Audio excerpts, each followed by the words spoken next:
નમસ્કાર દર્શક મિત્રો, આપ નિહાળ રહ્યા છો સાઈ ગ્રુપ મીડિયા હાઉસ દ્વારા સંચાલિત નવસારી લાઈવ અને ઝટપટ ન્યૂઝ. દિવસભરની ઘટનાઓથી અવગત કરાવતું એકમાત્ર બુલેટિનમાં જુઓ દેશ અને દુનિયાના આજના મહત્વના સમાચાર.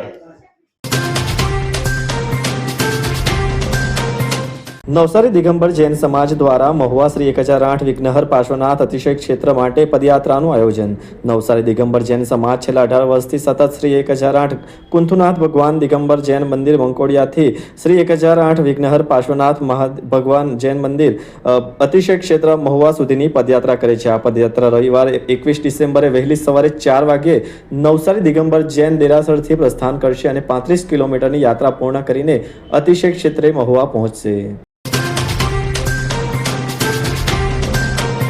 વાંસદા ગ્રામ પંચાયતને ફાયર ફાઇટર અર્પણ કરાયું. વાંસદા ગામે આજરોજ વાંસદા ગ્રામ પંચાયતને ફાયર ફાઇટર વાહન અર્પણ કરવામાં આવ્યું હતું. આ ફાયર ફાઇટર વાહન કેન્દ્રીય જળશક્તિ મંત્રી CR પાટીલના હસ્તે અર્પણ કરવામાં આવ્યું હતું. ફાયર ફાઇટર વાહન વાંસદા ગ્રામ પંચાયતના ઉપસરપંચ હેમાબેન દીપકભાઈ શર્માને સોંપવામાં આવ્યું. આ પ્રસંગે ગુજરાત સરકારના નાણામંત્રી કનુભાઈ દેસાઈ, ગુજરાત સરકારના આદિજાતિ વિકાસ મંત્રી નરેશભાઈ પટેલ, જિલ્લા ભાજપ પ્રમુખ ભુરાભાઈ શાહ તેમજ વાંસદા તાલુકા અને ગામના ભાજપના અગ્રણી આગેવાનો ઉપસ્થિત રહ્યા હતા. ફાયર ફાઇટર વાહન મળતા વાંસદા તથા આસપાસના વિસ્તારના ગ્રામજનોને આગ જેવી આપત્તિ સમયે તાત્કાલિક મદદ મળી શકશે, જેના કારણે જાનમાલની નુકસાની અટકાવવામાં મદદરૂપ બનશે.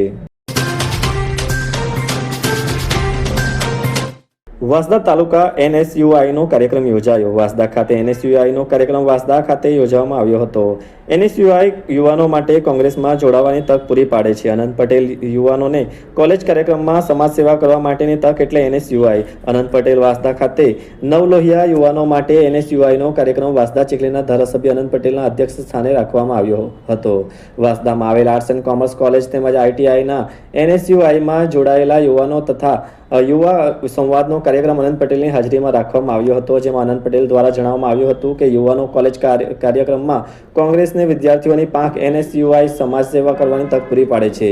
યુવાનોને સમાજમાં કયા કાર્ય કરવા જોઈએ અને રાજકીય રીતે સક્રિય થવા માટે NSUI જરૂરી માર્ગદર્શન પૂરું પાડે છે. ગાયત્રી પરિવાર ટ્રસ્ટ નવસારી મંદિરનો 43મો પાટોત્સવ ભક્તિભાવપૂર્વક ઉજવાયો. અનેક ભક્તોએ પૂજા યજ્ઞનો લાભ લઈ ધન્યતા અનુભવી.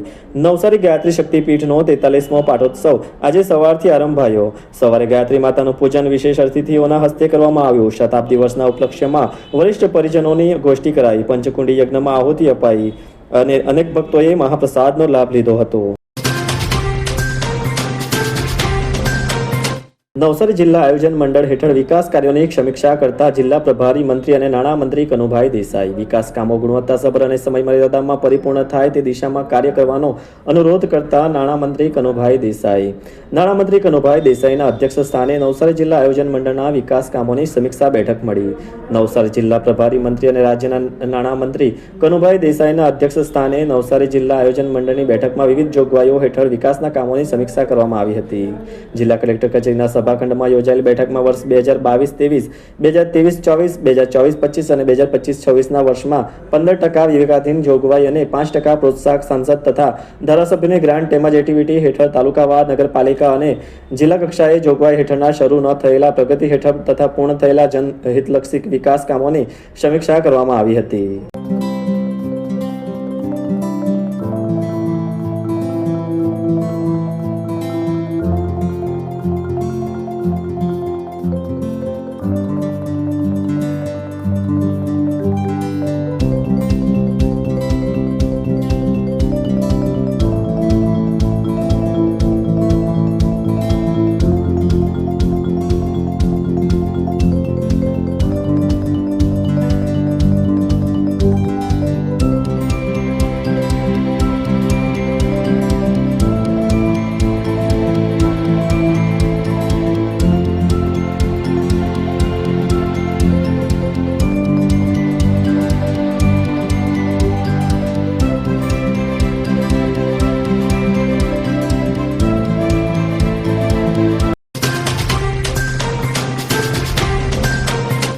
સેઠ એસસી પારેખ નવસારી હાઈસ્કૂલ નવસારીનું ગૌરવ KKDF Gujarat state karate championship તારીખ 17/12/2025 રોજ રામજી મંદિર નવસારી ખાતે યોજાઈ હતી, જેમાં શાળા સેઠ એસસી પારેખ નવસારી હાઈસ્કૂલ નવસારીના ધોરણ 9 ના વિદ્યાર્થી ટંડેલ મંથન કપિલભાઈએ વયજૂથ 13-14માં પ્રથમ ક્રમ મેળવી ગોલ્ડ મેડલ પ્રાપ્ત કરેલ છે.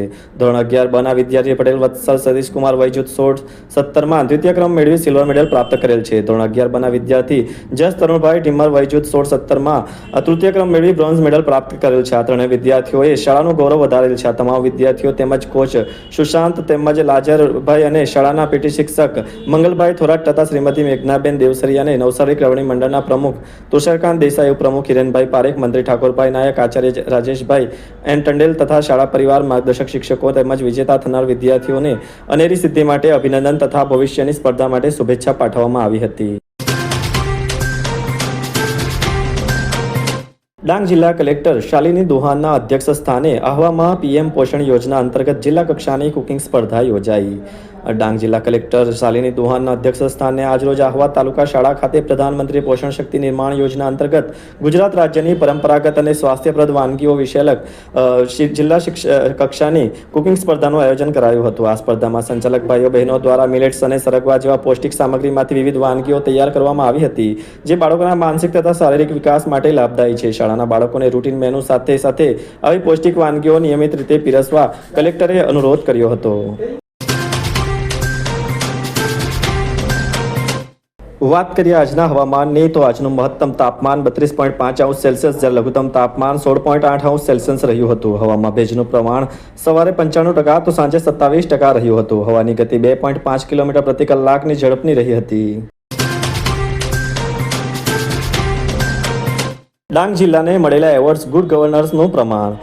દેશભરમાં ઉજવાઈ રહેલા સુશાસન સપ્તાહ અંતર્ગત પ્રજાભિમુખ વહીવટને વરેલા છેવાડાના ડાંગ જિલ્લાના વહીવટી તંત્રને મળેલા 3 જેટલા એવોર્ડ્સે જિલ્લાને ગૌરવ પ્રદાન કર્યું છે. ડાંગ જિલ્લાના મહેસૂલ વિભાગને ઉત્કૃષ્ટ મહેસૂલી સેવાઓ જેમાં જમીન રેકોર્ડ્સના ડિજિટલાઇઝેશન, જમીન વ્યવસ્થાપનમાં પારદર્શિતા અને નાગરિકોને ઝડપી અને સરળ જમીન સેવાઓ, પ્રતિબંધિત સેવાઓ માટે રાષ્ટ્રીય સ્તરનો ભૂમિ એવોર્ડ મળવા પામ્યો છે. જ્યારે કૃષિ ક્ષેત્રે નવીન ટેકનોલોજીનો ઉપયોગ ખેડૂતોના જીવનમાં સુધારો, પારદર્શક અને અસરકારક અમલ જેવી પ્રશંસનીય કામગીરી માટે खेतीबाड़ी विभाग ने सिल्वर स्कॉच अवार्ड प्राप्त થયો છે. फालूदा मिक्स की इतनी सारी वैरायटीज रिफ्रेश के पास है. अगर आपको भी चाहिए रिफ्रेश के फालूदा मिक्स की इतनी सारी वैरायटीज, तो फिर सर्च करो, क्लिक करो, लाइफ को रिफ्रेश करो.